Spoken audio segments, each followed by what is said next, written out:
Let's go. Get started with their reading. So first position, we talk about the potential of them being the one. This comes up with the Wheel of Fortune, so major arcana. I feel like there's an initiation phase kind of going on between or in this connection that you have here. And it's just kind of trying to bring about like a renewal, an expansion, basically. And so it feels really, really kind of uncomfortable. And because we're trying to basically clean house here, with their Wheel of Fortune. And so within this initiation phase that you have going on with this connection, a lot of stuff is kind of coming up. Wheel of Fortune also talks about you learning how to trust the universe, that the best is yet to the best is yet to come. Sorry, couldn't get it out. So while Wheel of Fortune is generally a pretty positive card that comes up, you have the good stuff coming up and the negative stuff coming down. But while that's all happening, it can be a very difficult, uncomfortable phase that's going on here within the connection. It usually does come out to signify soulmates for me as one of those cards as well. But what we always have to remember is, yes, we do have romantic soulmates, but we also have those romantic partners that come in to kind of help us work out those negative things, those karmic things that are within us, in order to get us ready for a relationship that will be better for us, that will basically renew us and help make us shine, basically. So what we have next is the long-term potential. And first we have the Seven of Swords here. And this talks about, again, got a lot of trust issues going on here within this relationship. So trust, they could be wanting to escape the connection, because again, Wheel of Fortune, initiation phase, it's uncomfortable. So of course you would want to escape. Of course you may not fully trust what's going on because it is very, very difficult. And so that's kind of what the feeling is here within this connection.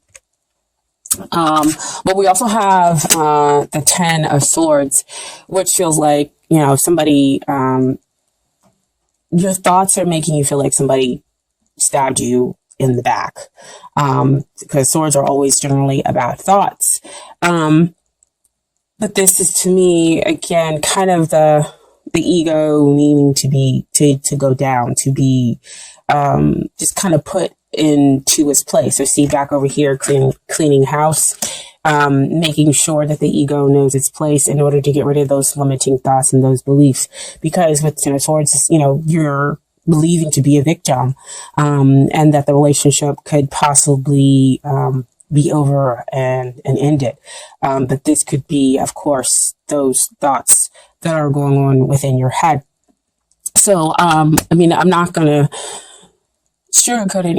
Again, the long-term potential is difficult here, but it can just be a phase in order to bring about better energy for the relationship. Because again, we're going back here to the Wheel of Fortune, which talks about the bad going down and the good coming up. Okay. And so we have to work through that stuff. It has to come to the surface in order for it to go away. Okay. And so the King of Swords comes out as to what is hindering the relationship.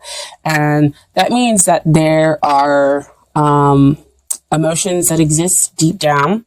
Because I always talk about, air signs have deep emotions. They just sometimes express it in a very kind of callous way, or don't know how to express it at all. And so King of Swords, he's a little too much here, in his logic.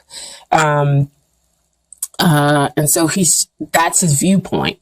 And so he's not going to express the emotions that need that need to be expressed. If we're talking about a hindrance, usually King of Swords, he is a pretty good communicator. But here we're talking about hindrance. It's the communication or the lack thereof that is causing a hindrance here in the connection with this other person. And so again, Wheel of Fortune, cleaning all that stuff out, in order to make the relationship better, bringing that stuff to the surface. So the King of Swords is saying, you need to transform and come out of that logical mind, because I see the butterflies coming up out of his head, is to transform your mind, to come out of your head and get into line with your emotions. Because you have that emotional depth. You just need to figure out how to express it. The two of you. So that's the energy that's kind of blocking here. But we have what's coming up here with the Devil card as to the energy that is helping. And again, it can look like one of those very, very negative cards that come out. But again, face it head on. And that is to say, what am I attached to? What are those emotions and thoughts that are attached here that need to come to the surface in order to help the relationship? I also feel that could also mean, when it comes up into what's helping, is that when the two of you get together, you have very intense, very strong emotions for each other. But because it could be too much in the physical, when you get together with this other person,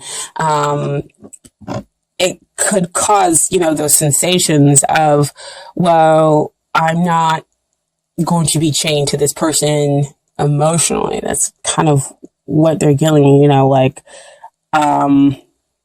we get together, we have a good time, and yes, we have a connection, but I'm not going to think any more to it. Like, the feelings are over here and that's over there. But yet the connection is incredibly strong.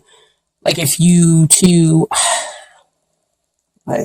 I see like two people sitting on a sofa saying like, no, we're going to talk about things. Like, we really need to kind of communicate and get the things out there. But then it comes up, here comes that devil, and it's like, well, do you really want to talk, or do we want to do something else?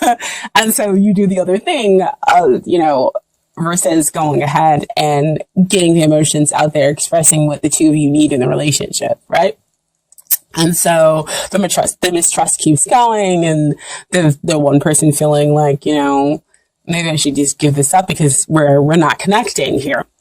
And so what comes out, dear Capricorn, is what you need to work on is the Ace of Cups, is the forgiveness, is the healing, is to basically filling your cup up with unconditional love, because Ace of Cups talks about a pure, this is love. Again, immediate spiritual connection. But like I was saying before, sometimes people come in who, yes, they are our soulmate, but they kind of help us to work through things, to understand what we need to let go of, what are the negative habits that we have in our relationships in order to experience happier, healthier relationships. So there is a potential here for love. There's a potential here for healing, and for you to kind of elevate this romance, but you're going to have to take it. You're going to have to go through those cycles. So see, back over again with that Wheel of Fortune, going through the initiation phase and willingly going through the initiation phase. Okay. Because I feel like, again, there's not so much willingness to go through it. So that's what you need to work on. And what they need to work on is the Four of Cups. So Four of Cups are very stable within their feelings of they don't want to see it.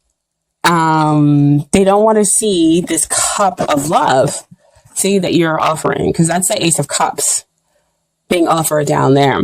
And so they're too focused on other things to see that. Why I said getting together, two people sitting on a sofa, and it's like, well, we get together and we can talk about the stuff, but let's focus on something else. And we're going to go ahead and do the physical stuff versus focusing on the emotionals, focusing on the real connection here that can go beyond just the physical. But yet the two of you are still attached, together and just kind of not knowing why. But, the truth is that once they kind of open up their eyes and see the offer of love, see the potential of love that can exist here, then again, we can have the relationship go to another level. We can then kind of end the initiation phase and have a renewal within the relationship, okay? And get to a place where we have a much happier whole relationship. And so what I have as an outcome here is the Five of Cups. Five of Cups is coming up to me is changing your perspective on the relationship. Because over here, there are 3 cups that are spilled. So see back over there with that 4 of Cups, those cups are now spilled over. And the person still doesn't see that now they've got another cup being offered behind them. 2 of Cups. 2 of Cups is always a deep emotional connection that is fulfilling. There's that giving and the receiving. That 2 parts are different, yet the same underneath, and able to give and take equitably. Equitably. Using like SAT words here. But give and to take, yeah, I'm going to go with equitable. So, so everybody receives exactly what they're supposed to happen. Sorry, guys, about the phones ring. But this is definitely, emotional sorrow, but needing to change that perspective on that. That's the outcome. And then we have the Nine of Swords. So see again, back here with the thoughts, where we have great grief and people aren't sleeping at night because, again, we're connecting here on the physical level. I mean, that's what's keeping you two kind of coming back together and remaining attached, but we're communicating our real feelings and emotions. So that's what we have the Nine of Wands being stacked up. And needing to change that perspective. And so I asked for more clarity about that. So the final outcome is judgment and awakening, and coming to a point where, we can do better, we can ascend, and we can have a renewal within the relationship. It's like they awaken, or the two of you awaken as to how to be able to move forward, and realizing that you can have more than just the physical. You realize what's been going on along with that Wheel of Fortune over there. Like I said, with the initiation phase, where you're going through stuff, you're fighting and you're resisting the moving forward. You're fighting and resisting talking about your emotions in order to move out of the physical plane, or you're fighting and resisting that you have a strong spiritual connection with the other person versus something that's just going down here in the physical. That's just, they're giving me like earthly, but I mean, earthly isn't a bad thing. It's just when it's a lower vibration, that's what you want to come out of. And that's when we need to come out of the mistrust. And that's what gets transformed out. That's what gets removed out and ends over there. Okay. So I do have romance angel cards for you guys as well. And they're all very, very interesting. First we come up as free yourself. It's time to take back control of your life. So see again with the Wheel of Fortune, talking about freeing yourself from those mistrust issues, getting rid of those limiting beliefs, communicating, getting those emotions out there, and freeing yourself from just having that physical, intense emotional, relationship. Okay. And then we have children. Your love life is being affected by children. So this can go, a couple of different ways, that maybe you have kids and, it's affecting the communication. Maybe you guys can't get together all the time, and that's why when you get together, it's just about the physical, but maybe they have kids, and that's the same thing that's happening. But when the card first came out, I heard childhood issues. That's what's coming up, and that's what we're dealing with, because again, that's that buildup that's been happening, and so they can't communicate with you on an emotional level because they haven't healed that childhood traumas that exist there, yeah, they have limited emotional gauges, even though there's a whole bunch of capabilities that exist. There's a strong emotional depth here to the relationship, but you've got to be able to free that, right? And then we also have the codependency. So see, as soon as the children's card came out, because they flip out all over the place with the way I shuffle. Addictions are affecting your romantic life. To see what I was talking about over here, this is a card of helping because it helps to keep the two of you together, or we're just focusing on the physical. But if you're only focusing on the physical, then of course it won't ascend to be a relationship, a stable one in which two people can feel whole unless you move beyond that codependency. And codependency again starts off with childhood issues that we need to get rid of, that need to come out, that the Wheel of Fortune is helping to get rid of. Okay.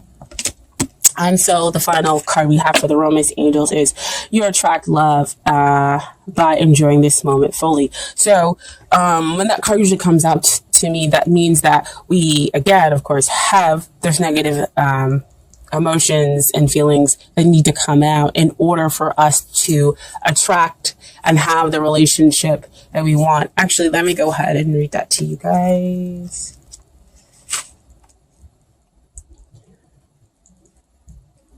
Attraction. Like a good friend, the Romance Angels can use this card to tell you the truth. The best way to have more romance in your life is through attraction rather through strenuous effort. You are most attractive when you're fully enjoying yourself in the present. Your joyful laughter, self-expression, and body language are beautiful. In contrast, any stress you experience as you strain to find romance pushes against the stream of life. Strain comes from a place of fear with an underlying worry. Maybe I won't receive this. That fear then attracts the very thing that you're worried about. Stress creates wrinkles, bodily tension, a constricted voice, and other unattractive characteristics. So see, you have the Devil card that's keeping you two together. You're attached together, but not in the most healthy way. It's just, that physical plane. But what needs to come out, it's the hindrance, it's the fear of dealing with the emotions and not being able to communicate those emotions is what they're talking about. So what their advice is, so go smell a rose, fully enjoys this fragrance beauty. Allow yourself simple pleasures that lead to great joy. Affirm frequently that you are loved and lovable. Visualize a wonderful romantic relationship with a great partner. Take excellent care of yourself and follow your inner guidance via the law of attraction. You'll draw romantic love to you through your own attractive nature. So that's just kind of the basis, which I said back over here is what you need to work on. That Ace of Cups. Attracting, forgiving, that all exists here. She has trust. She has her heart open. She's able to receive and will only attract the best and the highest relationship for her, which also basically go over here with that Wheel of Fortune card, okay? And then I have some advice from the universe that I pulled for you all. Okay. And first card. I recognize that I have chosen fear and I choose again. I choose love. So back with that Ace of Cups, asking you to choose love, to go through that healing process. And they're also over here choosing fear because they're not choosing love as well. So like I said, you guys are in the same boat here. And then We have, I witness the darkness and call on the light with my prayer. Thank you, universe, for guiding me to perceive this fear through the eyes of the teacher of love. So again, asking you to transform, asking you for it to come from a place of love. Love is a much higher vibrational frequency, a connection that we have with somebody else. Okay. I also talked about how we change our perspective in order to get rid of that fear and that sorrow. So you see, that's why I said that. That's the outcome for you guys. And thank you, universe, for helping me see beyond the limits of fear. Thank you for expanding my perception so that I can see what is of the highest good, which is what I've been talking about the whole entire reading, on which comes out with a judgment card, having that awakening, having that and realizing the decisions to make the relationship whole. You know, once you change your perspective, once you come out of your